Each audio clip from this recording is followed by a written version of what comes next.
Hello and welcome to this edition of World at War. My name is Mohammed Saleh. It is the irony of ironies that Pakistan, which for the last several decades had flirted with the illusion that it could dominate the mountains of Afghanistan and use it as its strategic backyard, is now finding out as to how flawed its geostrategic policies have been. As the proverb goes, a nation that sows the wind must be ready to reap the whirlwind. The policymakers in both Islamabad and Rawalpindi have now gone past the stage of lamenting upon how ungrateful the Taliban has been to now recognizing the serious security challenge posed by the Tehreek-e-Taliban Pakistan, also known as the Pakistani Taliban, that has pledged allegiance to the Afghan Taliban. On the 24th of December, Pakistan bombed Afghanistan's eastern Paktika province, killing at least about 46 people. The local Taliban officials in Afghanistan said that most of those who had been killed were actually women and children. Pakistan, initially hesitant to officially comment on the incident, admitted through its sources that the Pakistani army had bombed the hideouts of the Tehreek-e-Taliban Pakistan. A total of 4 locations had been bombed, and just 4 days later, the Taliban opened heavy fire on Pakistan's outposts at the border.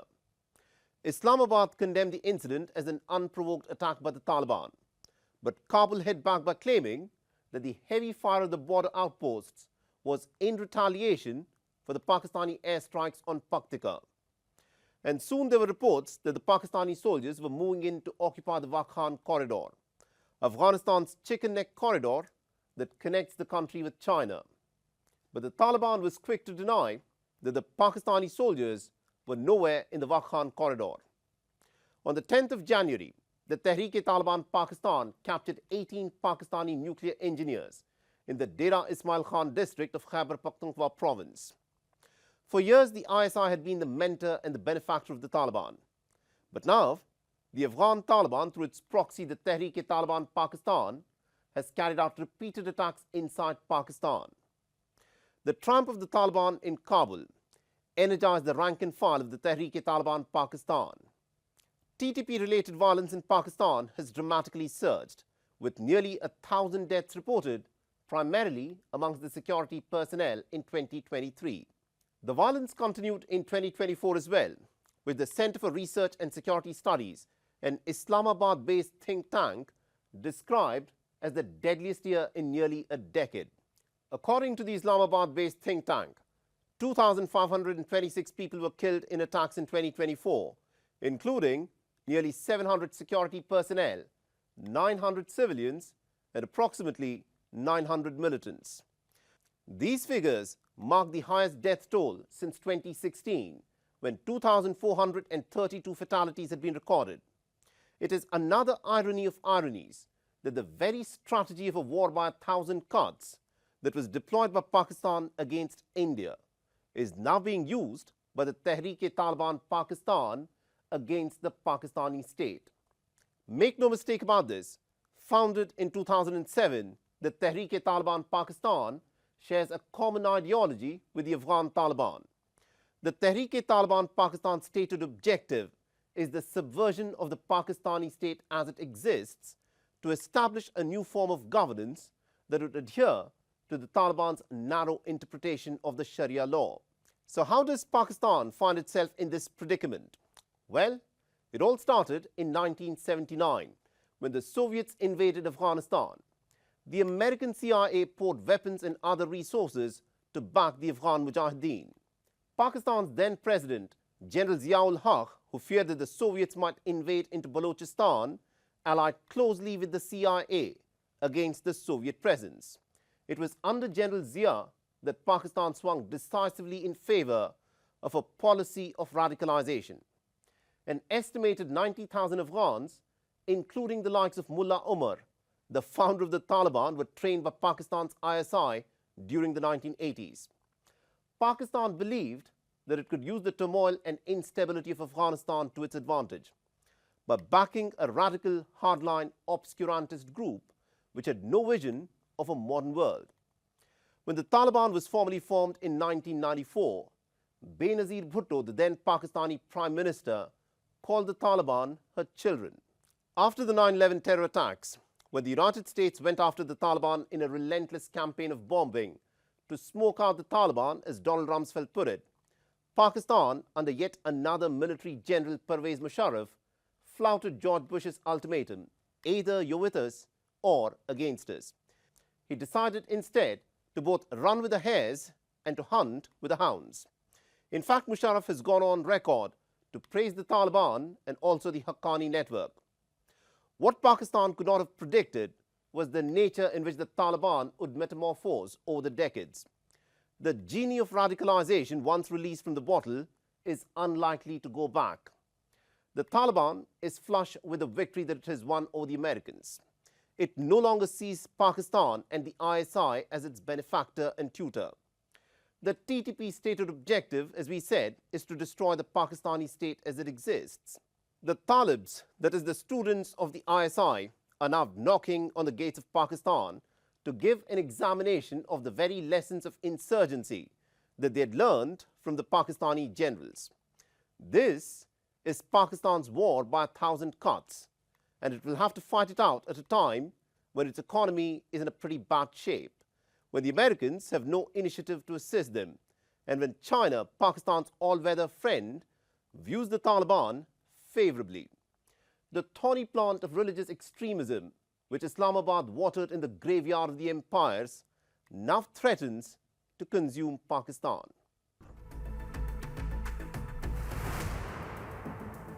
Myanmar has been in the grip of a deadly civil war ever since the ouster of Aung San Suu Kyi in February 2021, and the ethnic rebels, through their spirited campaign, have pushed back and shrunk the frontiers under junta's control. Now, the Arakan Army, one of the key ethnic rebel outfits that has witnessed some outstanding military victories, now controls 15 out of the 18 provinces in the Rakhine State. And with this, the Arakan Army has effectively brought the entire border between Myanmar and Bangladesh under its control. The military junta claims that it will hold elections this year, but almost all opposition parties have condemned these claims of elections as nothing more than a sham. Can the Myanmar junta turn around the reverses it has suffered at the hands of the rebels? Our next report gets more details.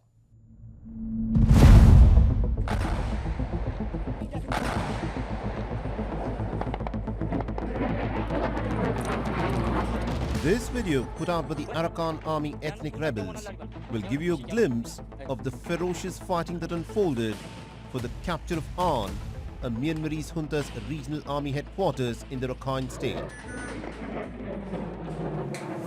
The incident is from the 18th of December, and the drone footage shows people running away from the damaged building areas, while explosions and gunfire can be heard in the background. This is being described as the bloodiest of the battles that has been fought in the Myanmarese Civil War for the capture of a strategic town. The Arakan Army rebels used artillery rockets and rifle fire to tear chunks off the buildings in which hundreds of the junta soldiers were hiding.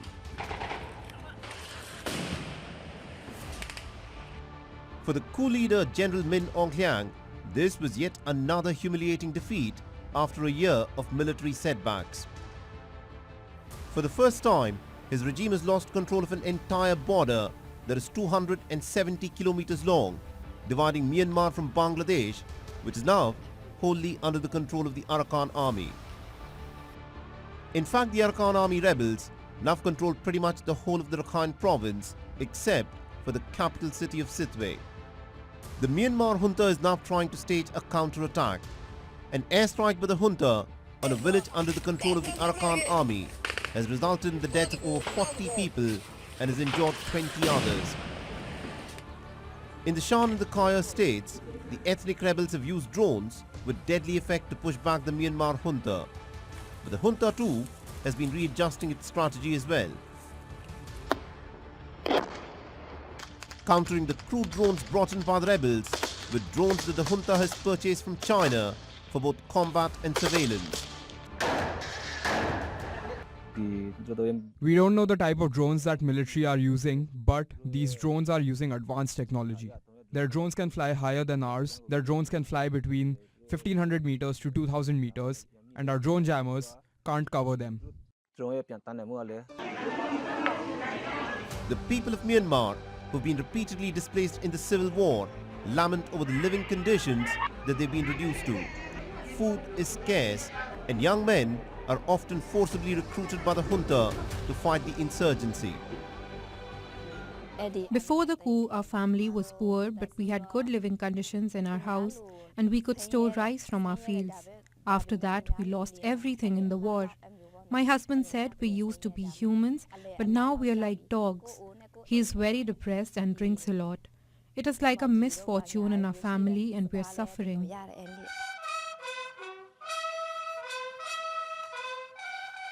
On the 4th of January, as Myanmar celebrated its Independence Day with a lot of pomp and splendor, the military junta released more than 5,800 prisoners.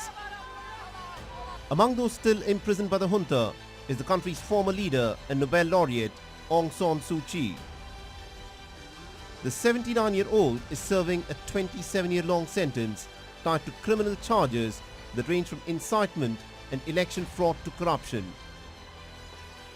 At this moment, the Myanmar junta controls just about 40% of the territory in the country, although it still has almost two-thirds of the country's 330 townships under its control.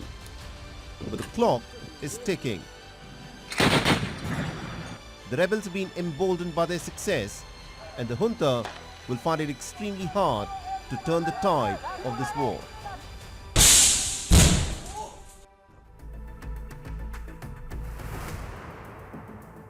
North Korean leader Kim Jong-un and the American President Donald Trump share an interesting bonhomie. In his first term, Donald Trump had referred to Kim Jong-un as the Little Rocket Man.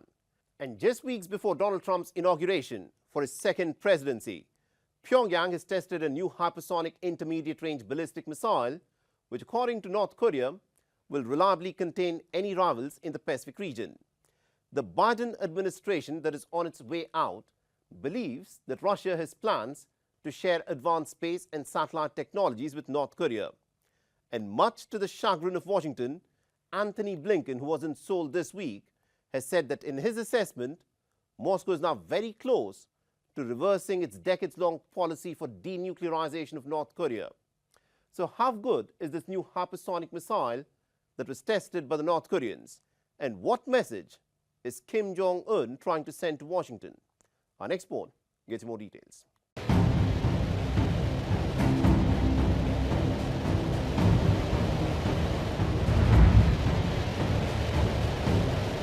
This was the moment when North Korea tested its latest hypersonic intermediate-range ballistic missile that is designed to strike targets in the remote areas of the Pacific. In the crosswires is the American military base of Guam.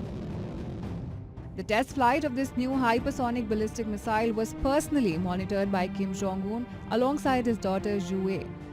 According to the North Korean media, the missile traveled a distance of 1,500 kilometers at speeds that exceeded Mach 12.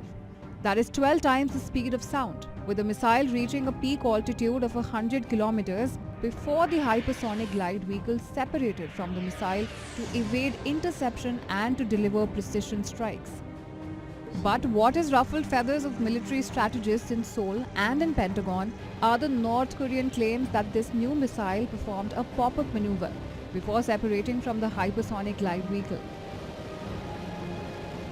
The South Korean military immediately issued a statement that Pyongyang is exaggerating the capabilities of its new missile. We believe North Korea is exaggerating the capabilities of its missile system, including the flight distance and second peak. According to the analysis by South Korea, US and Japan, the missile flew about 1100 kilometers and there was no second peak. Monday's missile test was likely a follow-up to another hypersonic intermediate-range ballistic missile test last April, and it would be difficult to use such systems in a relatively small territory like the Korean Peninsula.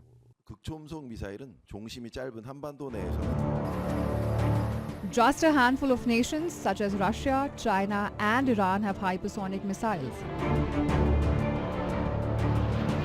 while the United States and India have conducted successful tests of hypersonic missiles in 2024. At the end of 2024, Kim Jong-un had slammed the United States, Japan and South Korea of being a nuclear military bloc of aggression in the region. And North Korea's missile program was a counter to the American military buildup. The alliance between the US, Japan and ROK has expanded into a nuclear military bloc for aggression, and the ROK has turned into an out-and-out anti-communist outpost of the US. This reality clearly shows to which direction we should advance and what we should do and how. According to military experts, North Korea is gearing up for additional tests of submarine-launched ballistic missiles and military satellites, with the ultimate aim of developing miniaturized nuclear warheads and intercontinental ballistic missiles that are equipped with MIRVs. In the first presidency of Donald Trump, Kim Jong-un had held 3 high-profile meetings with the then American president. Trump had become the first sitting American president to set foot on North Korean soil near the DMZ. But Trump's diplomacy to denuclearize North Korea back then had yielded little results. North Korea's saber-rattling has all the indications of Pyongyang's desire for more diplomatic parleys with the incoming Trump administration. But the question is, will Pyongyang's missile launches lead to another high-profile meeting between Kim Jong-un and Donald Trump?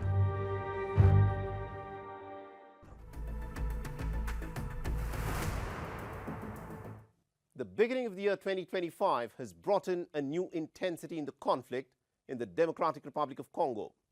The Rwanda-backed M23 rebels have captured the strategic town of Masisi. Any possibility of a peace deal between the Rwanda-backed M23 rebels and the Democratic Republic of Congo was snuffed out when in December, the Angola-mediated peace talks collapsed. Since 2021, when the M23 rebels began capturing large swathes of territory, thousands of people have been driven out from their homes, plunging the region into a humanitarian crisis. But the question is this: why has peace proven to be so elusive in the eastern part of the Democratic Republic of Congo? And why have peace talks yielded so little for the people in this war-torn part of the world? Take a look.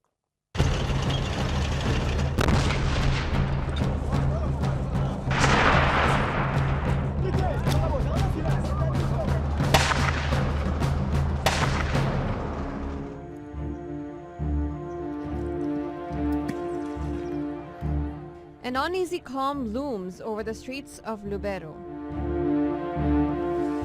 The front line between the Rwanda-backed M23 rebels and the army of the Democratic Republic of Congo is constantly shifting. In a span of just the last 1 month, more than 100,000 Congolese people have been forced to flee from their homes.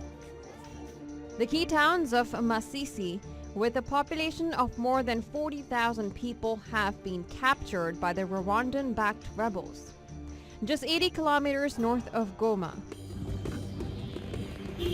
The Congolese armed forces, who have been pushed back by the M23 rebels, have sought refuge in the Lubero village, and there have been reports of widespread looting. Not just by the M23 rebels who have been eating away at the Congolese territory, but looting by the soldiers of the Democratic Republic of Congo, who were meant to push back the M23 rebels and keep the Congolese people safe. We are really suffering from the plundering, and all those who are doing the plundering is our military. We can't say anything because on one hand we are afraid of the M23, and on the other hand we are afraid of our military. We don't know what to do anymore. We don't know where to go. Being afraid of the enemy and being afraid of our own, we now have heart problems. But why are the forces of the Democratic Republic of Congo on the retreat? The Democratic Republic of Congo just last week shuffled the upper echelons of its military. Wazalendu, a disparate group of militias fighting against the M23 rebels, along with the Congolese army, has accused the Congolese army of having been infiltrated. The M23 rebels have a reputation of muzzling all dissent in the areas they capture, and according to the Wazalendu, the reason the Congolese army is facing serious reversals on the battlefield is because the military leadership has been compromised. The enemy is within 50 kilometers of here, so it's a threat as well. But as I said, we have confidence in our armed forces and the defense forces that are there, and we have confidence that they will defend this community of Lubero. But few people in the village of Lubero are willing to believe that the Congolese forces will stand their ground. For more than 30 years, the mineral-rich eastern part of the Democratic Republic of Congo has been ground down by incessant warfare. By competing local and foreign armed groups, the M23 rebels' latest offensive to capture Masisi was launched just ahead of planned summit in the Angolan capital that was supposed to bring peace to the region. But talks between the DRC President Felix Tshisekedi and his Rwandan counterpart Paul Kagame were abruptly called off over disagreements on terms of the proposed peace deal. And now, the villages along the front lines in the Democratic Republic of Congo are bracing themselves for the next assault by the M23 rebels.